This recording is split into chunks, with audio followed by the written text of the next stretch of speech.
salut banget sama Cleaning Kopi sama Mas Pepeng. Pepeng tuh orangnya humble, maksudnya dia bisa melakukan pendekatan ke konsumen dengan cara itu. Gitu sih. Tapi gua belum pernah sama. Belum pernah ya? Gua udah bisa. Gua pikir udah karena kemarin habis dari Klaten ya. Tak pikir belum sempat. Oh, belum sempat ya. Oke. Mudah-mudahan. Ya.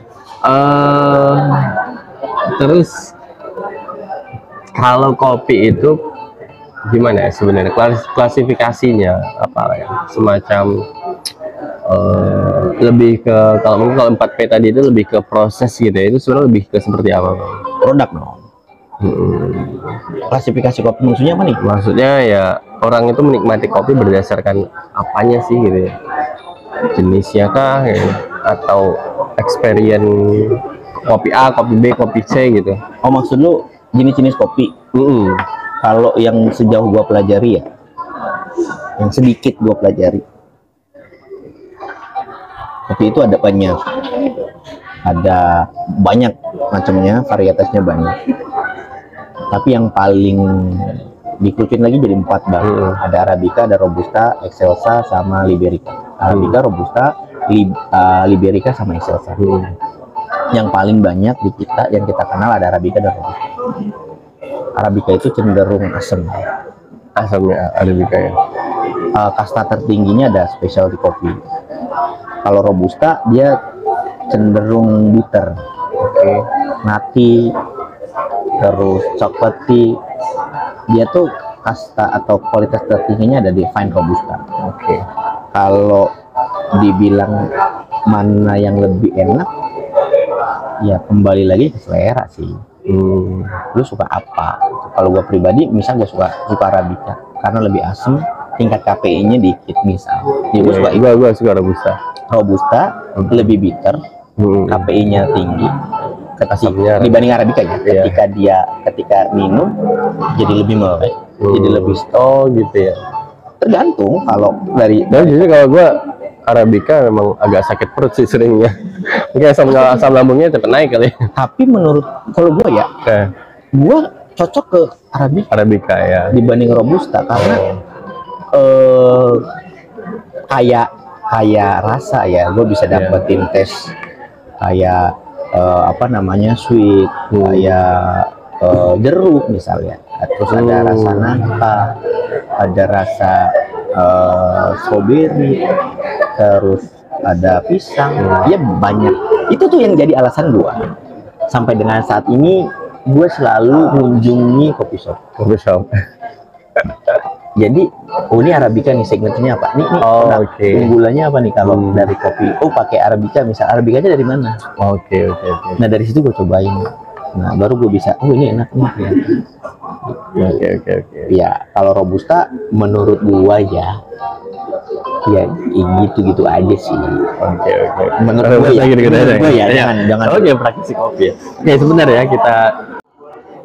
Oke, baik. Kita lanjut Bang. Ini sambil makan nggak apa-apa Bang ya.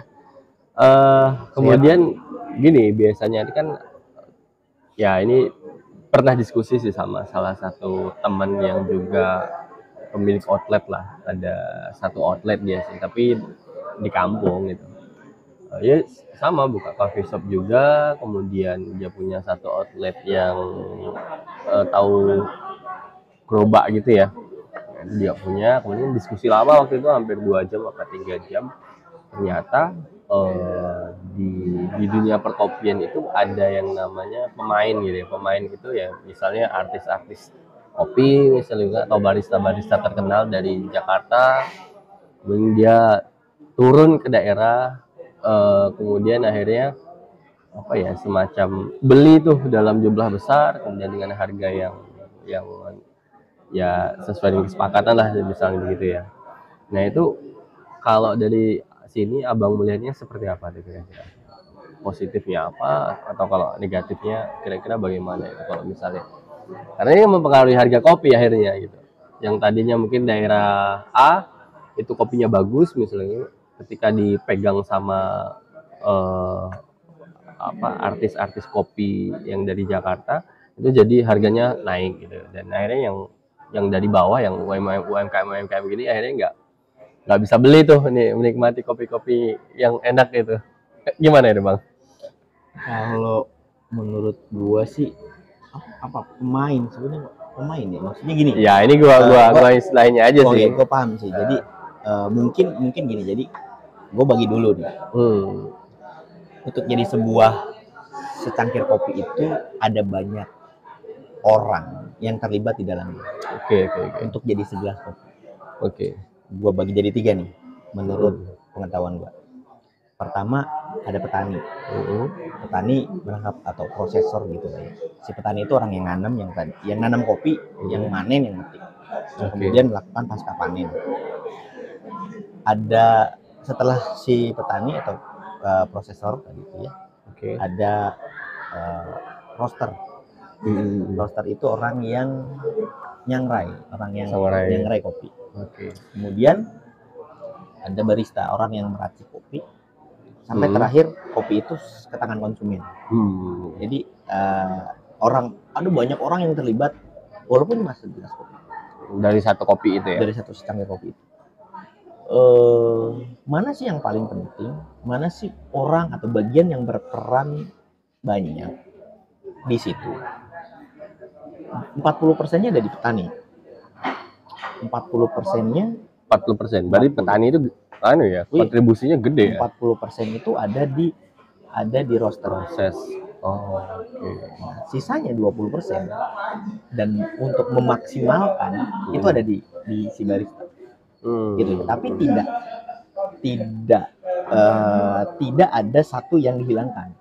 Iya. Gitu ya. Tidak boleh ada satu yang dihilangkan. Iya. Cuma kalau misalkan kalau kita ngomong nanya kopi yang enak itu ya yang berperan siapa?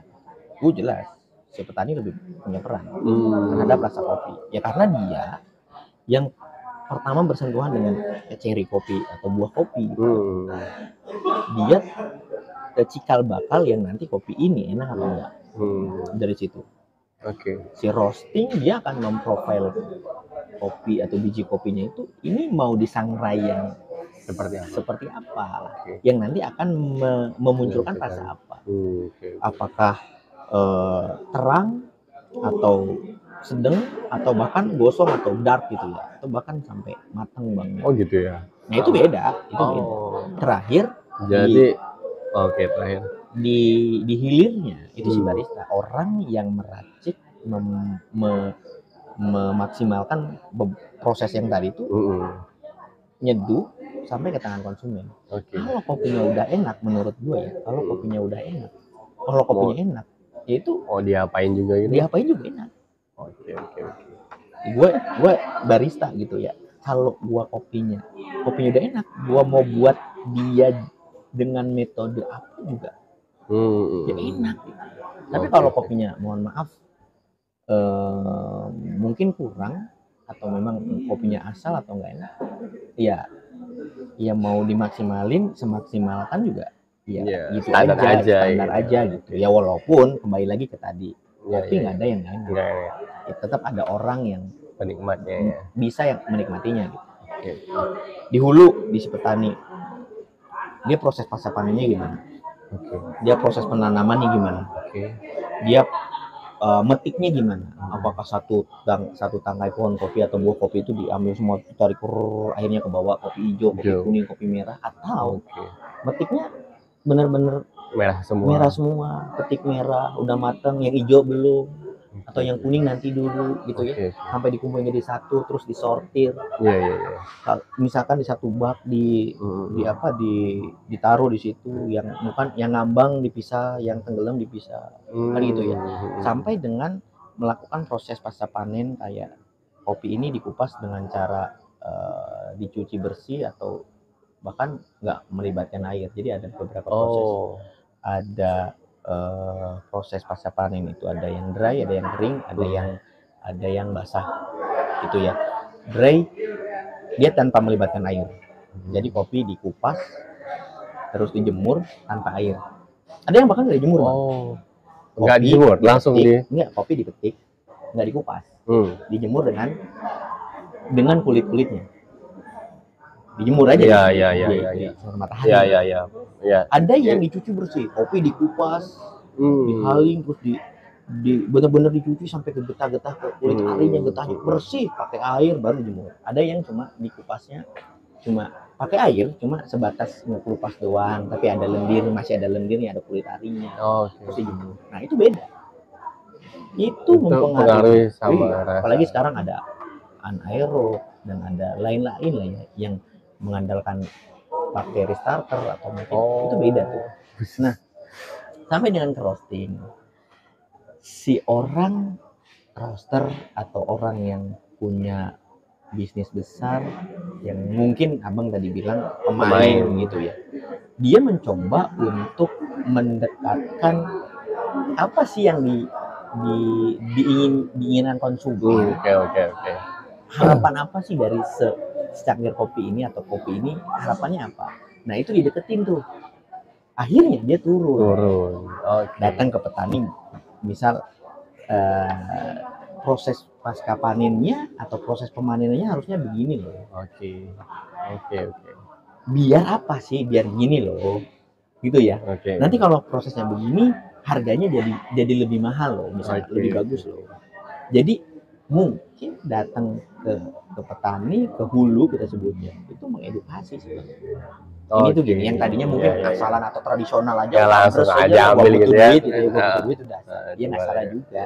Tapi orang itu datang yang mengedukasi, ya harapannya sama dengan apa yang diharapkan sama kualitasnya konsumen, terjaga, sama penikmat kopi yang terjaga, benar-benar di-maintain.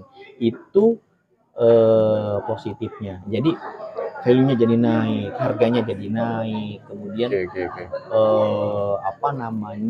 kualitasnya bagus. Mungkin ya kurangnya mungkin ya itu tadi, ada beberapa orang yang mendapatkan dampak, oh ini kopi ini diambil alih sama mungkin orang ini nih, akhirnya gue sebagai pelaku, gue juga coffee shop yang gue pengen ngerosting sendiri, gue ngambil ke dia juga dengan harga mahal, atau dengan harga bahkan nggak bisa gue beli, misal. Iya benar sampai nggak bisa dibeli ya, biasanya itu. Tapi sejauh ini menurut gue sih positif sih bang, gitu ya, untuk keberlangsungan industri F&B, untuk menjaga kualitas kopi itu sih menurut gua oke. Penting juga ya buat edukasi ke petani. Iyalah, kopi Indonesia jadi bisa lebih pede untuk bersaing dengan kopi yang lain. Sekarang udah ada beberapa barista yang ngikut kejuaraan internasional, ada barista championship, ngangkat atau bawa nama kopi Indonesia. Kayak gitu ya, salah satunya upaya yang dilakukan kan gitu ya. Benar. Ya selebihnya mungkin walaupun mungkin ada beberapa sedikit yang terdampak. Kemudian dia olah, di roasting dia profile sampai dengan si barista ini memaksimalkan itu. Oh ini kopinya harus diseduh gini nih, ini enak nih, diseduh gini nih. Tapi yang gua bisa ini ya bang, bisa gua pelajari, siapapun bisa jadi barista. Siapapun ya, termasuk saya ya. Iya dong. Segampang bikin kopi itu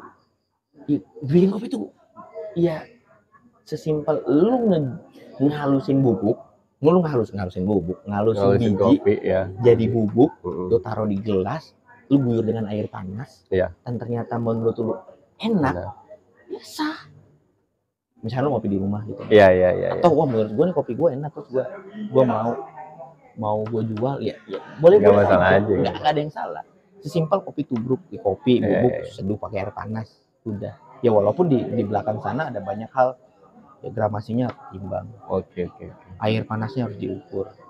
Kualitas airnya harus gimana sih sampai dengan kopinya enak. Itu ngaruh ya. Tapi sejauh kita penikmat kopi, selagi lu nikmatin itu aman. Makanya biji kopi itu dijual di pasaran, lu bisa beli kapanpun, dimanapun, masih biji, lu bisa giling sendiri. Oke.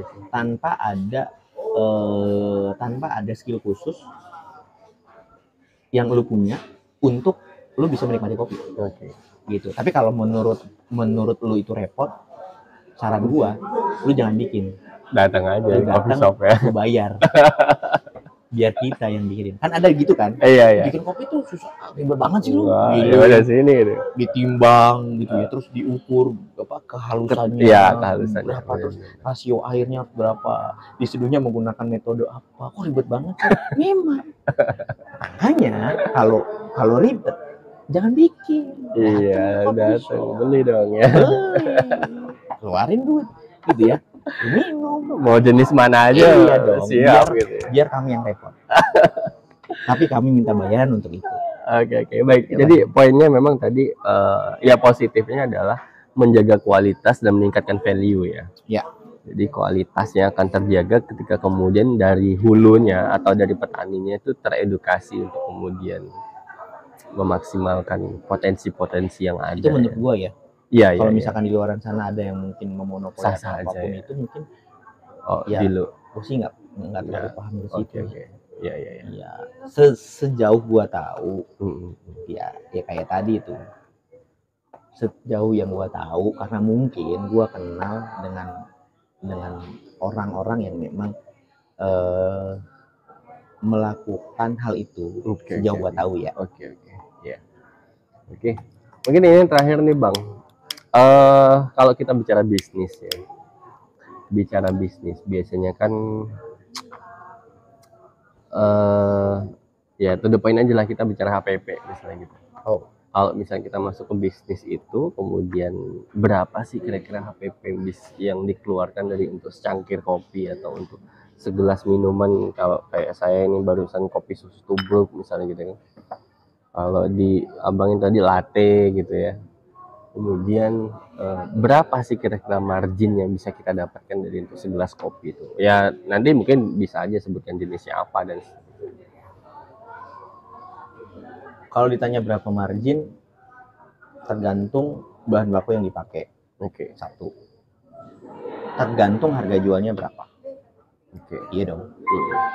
Untuk HPP sendiri tergantung bahan yang dipakai apa. Oke. Contoh, kita punya budget ini aman lah ya. Insya Allah sih aman, tinggal agak dideketin aja sih. Ini sih dari tadi tuh Arabica biasanya lebih mahal dibanding Robusta karena kualitasnya menurut gua Arabica lebih bagus, lebih enak dibanding menurut gua loh ya. Jangan itu menurut gua, menurut yang lain mungkin beda. Dan Arabica atau Robusta pun punya gradingnya Bang. Oke. Ya, ada yang bagus, ada yang mendekati bagus, ada yang biasa aja, ada yang bahkan ya sosok lah atau itu aja lah gitu. Nah itu tergantung, kembali lagi dia tujuannya apa. Kalau memang tujuannya satu, dia buka coffee shop mengedepankan kualitas rasa, experience-nya dari produk, ya dia pasang, dia pilih biji-biji kopi yang bagus. Oke. Iya dong. Iya. Nggak jadi masalah harganya. HPP-nya gede, ya tinggal disesuaikan harga jualnya kan. Marginnya ya tinggal diatur. Tinggal Kan sesuaikan gitu ya. marginnya, baik tergantung sama pasarnya Ya. juga ya. Atau ada beberapa yang pengen jualnya murah, terjangkau lah. Itu bisa. Ya pilih biji kopi atau beans yang atau bahan-bahan yang lain kayak susu, kayak air dan sebagainya. Ya diatur, tidak terlalu yang lebih harganya lumayan, tapi ada loh yang harganya biasa. Itu ya, tergantung tujuannya ke apa dulu nih. Kalau misalkan gua suruh ngasih contoh untuk segelas HPP ya, harga bahan baku untuk segelas kopi kayak contoh Americano atau V60 atau latte mungkin di bawah, ada yang bisa di bawah 5.000. Bisa di bawah 5.000. Ada 3.000 ada. 3.000 bisa Iya. itu.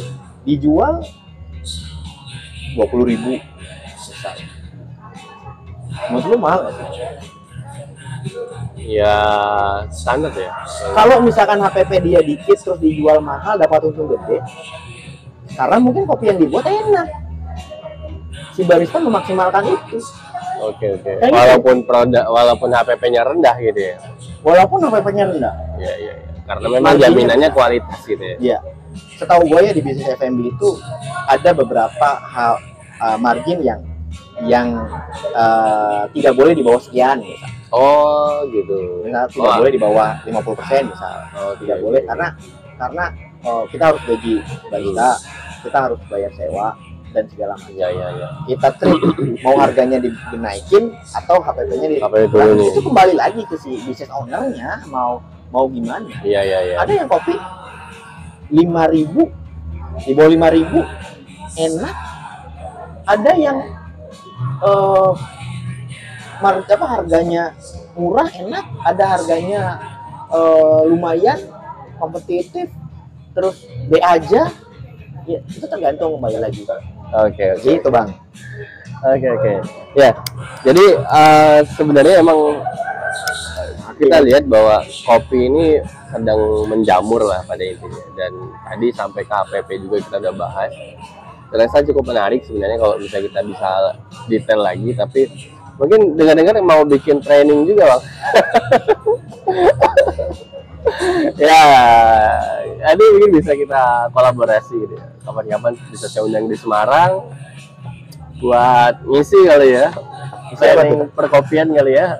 Ya kalau harganya cocok nah ya buat lu sharing ya, karena temen lama baru ketemu lagi ya, mau nanya apa juga ya tau juga ya gua taunya ya mungkin segitu.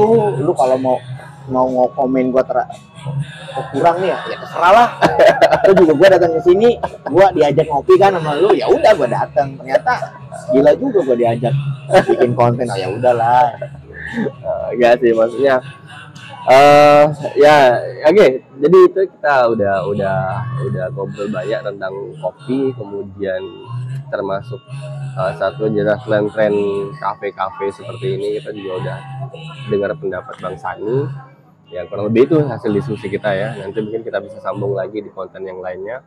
Kapan-kapan kalau saya yang ke Jakarta ya kita bisa ngobrol lagi, atau kalau Bang Sani balik ke Semarang lagi ya harus calling saya lagi ya. Oke, karena sebenarnya kita udah pertemuan kedua ya. Mungkin seharusnya kalau bisa dia lebih lama lagi, kita bisa seminggu sekali, bisa bahkan mungkin bisa sampai punya project bareng gitu ya. Atur aja, mudah-mudahan kita selalu sehat. Tapi satu pesan gua bang, lu jangan sampai berhenti ngopi. Satu. Ini gue nggak pernah cerita ke orang lain, tapi gue pernah bikin status. Jadi sebenarnya gue suka kopi itu kurang lebih baru setahun terakhir. Sejujurnya setelah gue pahami, setelah gue ngopi, gue baru sadar bahwa aku misalnya kenapa nggak suka kopi dari dulu itu, dari waktu SMP atau waktu kuliah gitu, waktu bapak gue masih ada itu. Dan setelah gue ngopi, penyesalan terbesar gue adalah aku nggak bisa ngajak bapakku ngopi, dan nggak pernah ngajak bapakku ngopi gitu. Jadi ya karena beliau udah nggak ada, dan aku baru suka kopi itu setelah beliau nggak ada itu. Mungkin kalau misalnya beliau ada dan aku suka kopi, ya mungkin aku akan sharing begini ya, tentang kopi, atau ngajak dia ngopi, ngerasain experience yang tadi diceritain gitu. Oh ini begini dan seterusnya. Jadi ya insya Allah gue nggak bakal berhenti ngopi ya, karena emang ada sesuatu yang kemudian penyesalan terbesar lah gitu. Satu lagi, dukung kita di industri kopi dengan cara ya lu berkunjung, lu beli, lu cobain, lu apresiasi kita tuh dengan cara ya udahlah, lu beli kopinya, lu nikmatin, lu habisin kopinya, karena itu salah satu bentuk penghargaan terhadap kita gitu ya. Ya mudah-mudahan sih industri kopi di kita di Indonesia tuh makin meningkat gitu ya. Kopi apapun itu, kembali lagi kopi tidak ada yang nggak enak ya gitu ya. Oke, siap, sepakat. Jadi nanti judulnya adalah kopi nggak ada yang nggak enak gitu ya, balik lagi ke penikmatnya mas. Itu saja dari saya, terima kasih Bang Sani, sampai jumpa di kesempatan lainnya. Assalamualaikum warahmatullahi wabarakatuh. Waalaikumsalam warahmatullahi wabarakatuh.